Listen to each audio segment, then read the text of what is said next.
suis très heureuse de vous retrouver aujourd'hui dans un petit hameau de Roche-Chervière. Roche-Chervière, une commune précisément située entre les Lucs et Saint-Philbert-de-Bouêne, Corcouët et Mormaison. Roche-Chervière est ainsi située au nord du département dans une partie que nous appelons le Bas-Bocage, essentiellement composée de terres agricoles entièrement ceintes de haies bocagères, de petits bois. Et puis aussi le territoire est traversé par un atout essentiel, à savoir la rivière la Boulogne. C'est ici que se situe le jardin d'Hélène, une composition contemporaine entièrement créée par deux horticulteurs amoureux du beau. Bienvenue au jardin.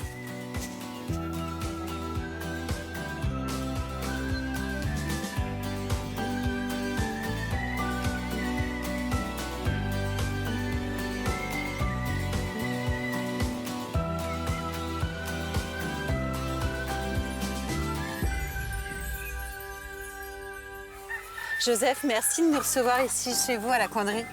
Quel merveilleux endroit. Comment ? Quel merveilleux endroit. Bah oui, on est au paradis.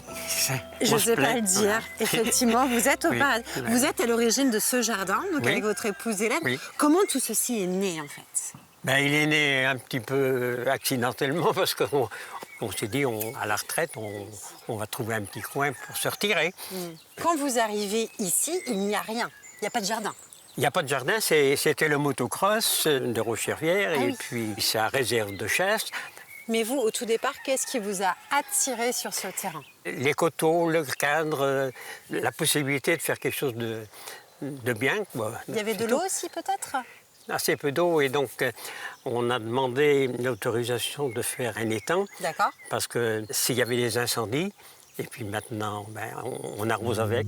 René, vous acceptez maintenant qu'on fasse quelques pas ensemble et surtout que vous me fassiez découvrir ce jardin d'Hélène? On y va? Oui, oui, on peut y aller, c'est fait pour se promener. Hein. Oui, donc c'est ce qu'on va faire.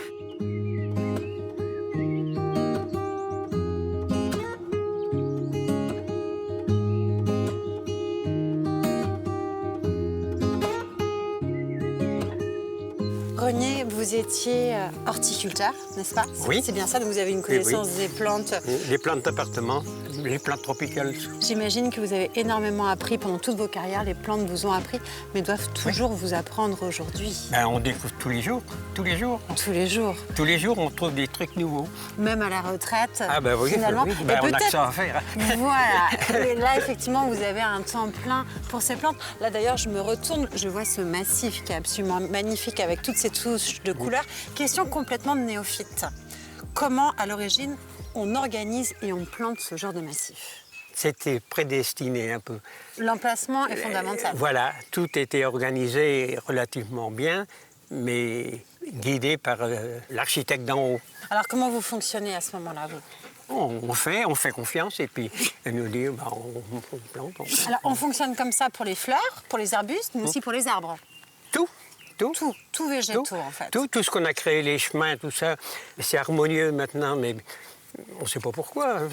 Tout arrive au bon moment. Tout arrive au bon moment. Et je vois juste derrière nous une serre, c'est-à-dire qu'aujourd'hui, vous faites toujours des essais, des expériences. Oui, ça c'est un palmier, c'est un des rares palmiers qu'on peut cultiver dans nos régions, le Busia capitata, où on peut manger les fruits, faire des liqueurs, faire tout. C'est énorme. Il a quel âge ce palmier? 15 ans de plantation, 15 ans de plantation. un peu plus même, 18 15 ans de plantation. plantation. On continue René? Parce qu'il se plaît bien. Ben oui, et on continue.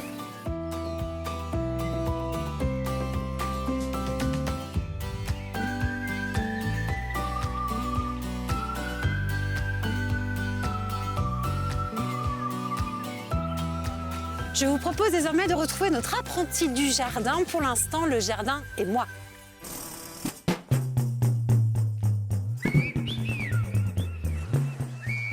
Le problème aujourd'hui, c'est l'inondation quand il y a trop d'eau et la sécheresse quand il n'en a pas assez. Je vais donc vous expliquer comment avoir une bonne gestion d'eau dans vos jardins. Dans nos jardins, l'eau de pluie est très précieuse. Plutôt que de la laisser s'écouler et inonder votre jardin, j'ai décidé de l'utiliser intelligemment.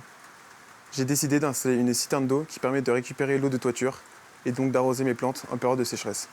Mais ce n'est pas tout. Pour éviter les inondations lors de fortes pluies, j'ai opté pour des aménagements simples et efficaces, des allées drainantes comme du gravier où l'eau permet de s'incruster directement dans le sol. J'ai même créé des zones de rétention naturelles, des bassins secs qui retiennent l'eau et la libèrent progressivement. Un autre aspect de la gestion de l'eau dans mes jardins. Au lieu d'avoir des surfaces imperméables, j'ai opté pour des matériaux perméables, comme du gravier ou des pavés poreux. Grâce à ces solutions, je protège mon jardin et l'environnement. C'est ma façon de contribuer à une meilleure gestion de l'eau, surtout où les ressources sont de plus en plus réglementées. Il n'y a que du bénéfice. Par exemple, mes plantes bénéficient d'une irrigation naturelle et mon sol reste fertile quasiment toute l'année. Voilà comment je transforme chaque goutte de pluie en une meilleure opportunité pour faire mieux pour la planète. Vous voyez, c'est si simple.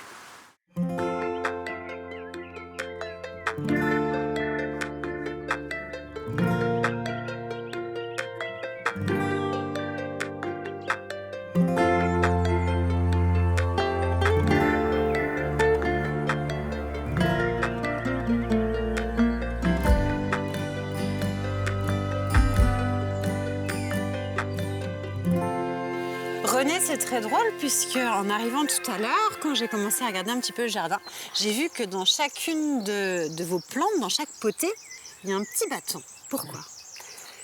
Dans la nature, il y a des polarités, négatives et positives. Et si on place mal l'orientation des végétaux, on a une mauvaise végétation. Pour être en harmonie et en équilibre, il faut orienter nord-sud. Alors, qu'est-ce qui vous a amené à ce constat? Comment avez-vous pris conscience de ça? En lisant sur certains livres aussi de radiesthésie et tout ça, j'ai découvert que c'est le soleil qui donne la vie.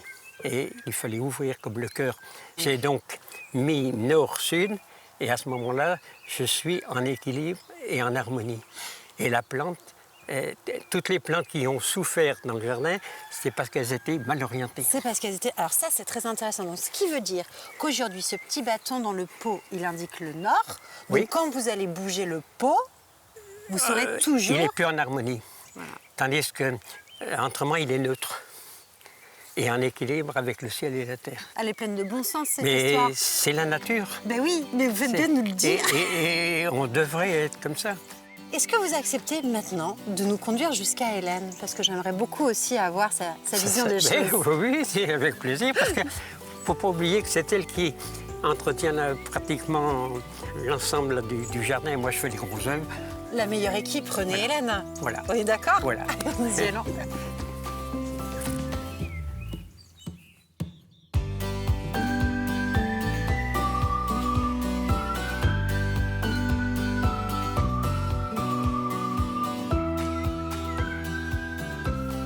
Hélène, ce que j'aime aussi beaucoup dans votre jardin, c'est toute cette palette de couleurs. Ah oui. Voilà, qui est absolument superbe.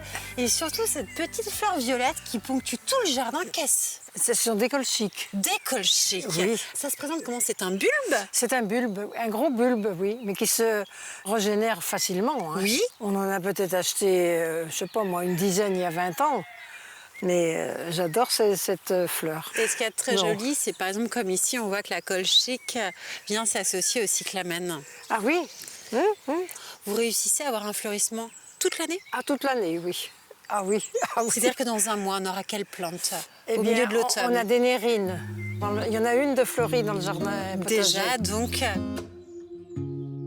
René nous a parlé tout à l'heure de votre culture d'agrumes, oui. Voilà, qui est une culture particulière, qui est une culture qui n'est pas commune pour notre département. Est-ce que vous acceptez justement de nous conduire jusqu'à vos orangers, jusqu'à vos citronniers? Ah bah oui, parce qu'ils sont à l'extérieur, tout. Mais oui, c'est bien ce qu'on a compris. Nous y allons alors? Oui, si vous voulez.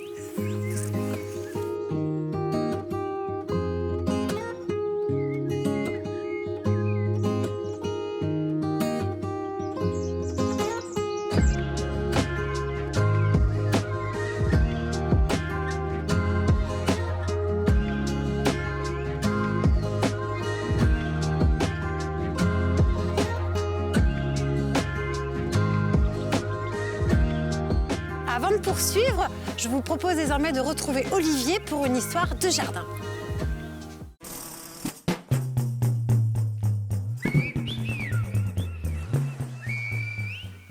Pour cette nouvelle histoire de jardin, je vous propose d'évoquer la notion de palimpseste.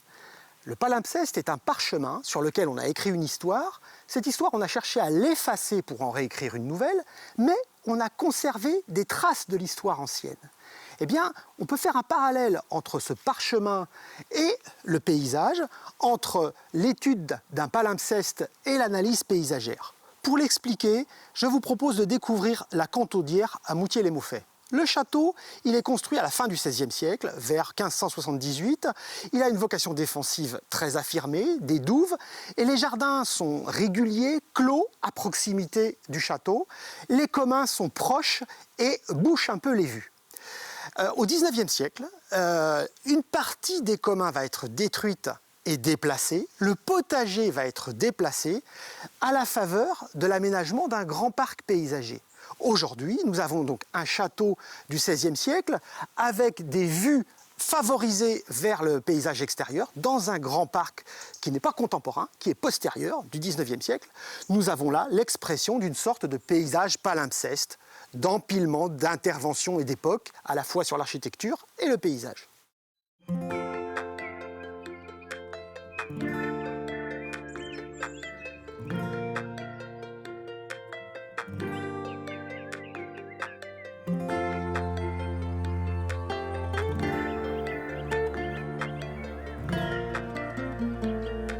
Donc ça y est, on découvre les orangers. Je vois que certains d'entre eux sont en terre, c'est-à-dire que vous avez osé planter l'oranger en terre. Oui, Mais moi, j'ai toujours appris que l'oranger, chez nous, je l'ai. oui, oui, oui. Alors comment Oui. réussissez-vous cette C'est-à-dire culture? qu'il faut n'importe greffe qui ne gèle pas, hein, surtout le Pont-Cyrus. Là, pour l'instant, ça fait 3 ou 4 ans qu'ils y sont, là, les grands, et on n'a pas de problème. Ils sont absolument magnifiques. Ah oui, oui. En Puis, plus, bien protégés par la serre. oui, et puis on a eu des récoltes là, sensationnelles hein, d'oranges. Hein. Vous réussissez à produire Ah, tous les ans Oui, ah oui. des quantités. Donc orange, c'est trop Ah un oui. fruit que vous n'achetez plus en fait Ah finalement non, ah maintenant. ben non, non, non. C'est absolument incroyable. Oui, on a une variété là de limquat là qui est pas très très connue. On la voit pas beaucoup dans le commerce. Et ils sont pas très gros, mais ils sont juteux. C'est incroyable. Il y a d'autres choses comme ça sur le jardin que vous arrivez à produire. Parce que là, effectivement, les agrumes. Oui. Vous avez un potager également. Ah oui, ah oui, oui. Combien d'heures au jardin par semaine, Hélène? Ben, presque tout le temps, hein, si on peut dire. Hein. Une vie consacrée au jardin, on pourrait dire. Est-ce que vous avez accepté maintenant de nous conduire jusqu'au potager? Oui, Eh oui, ben, je oui. suis. Oui, oui. Ben, c'est là qu'on a les nérines, alors. Une nérine de fleurie.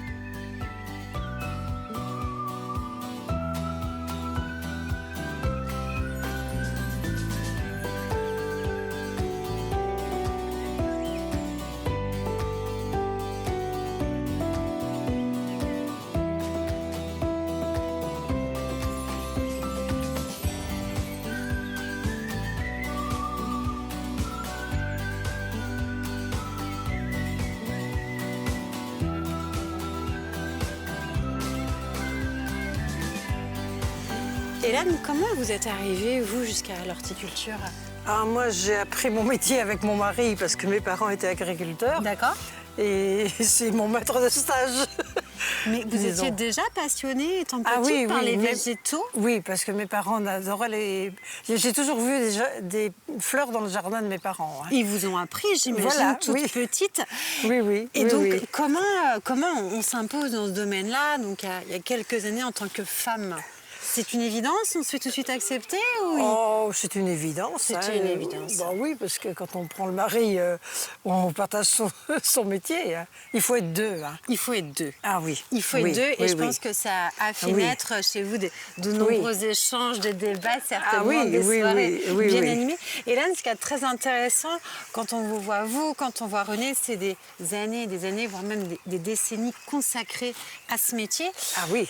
On voit dans votre jardin, bien évidemment, les palmiers. On les a vus avec René. Là, je vois Oui. un olivier. On Oui. a pu voir les orangers ou encore des bananiers. J'imagine que ce sont des espèces que vous n'aviez pas il y a 40 ans chez vous. Lorsque non. Non, non. Donc, on non. introduit des nouvelles espèces au jardin. Oui. On étudie leur développement, leur évolution. Et après, on essaye de les faire essaimer. Eh ben, oui, oui, oui, c'est ça. Vous voyez, là, il fait plein de petites boutures. Ce sont des porte-greffes d'orangers, là. Ça, ce sont un ami là, de l'Asphodèle qui nous a donné des bégonias. Ils ne gèlent pas. Ah! Oui, alors on a les potées à l'entrée, là, des grosses potées comme ça. On les laisse dehors l'hiver. Ils repartent. C'est impeccable. Alors, comme bégonia. ce qui est formidable quand on vous écoute, Hélène, c'est qu'on pense à une vie active consacrée aux fleurs, une retraite désormais bien active consacrée aux fleurs.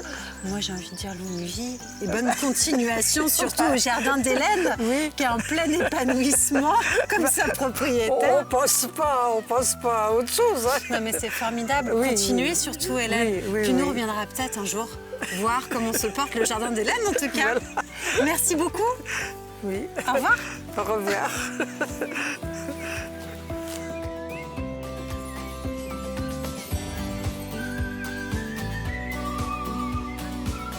Ce jardin est un jardin privé, donc fermé au public. Ceci dit, le jardin d'Hélène ouvre sur rendez-vous. Alors n'hésitez plus, faites comme nous et partez vite à la rencontre de ce couple de passionnés.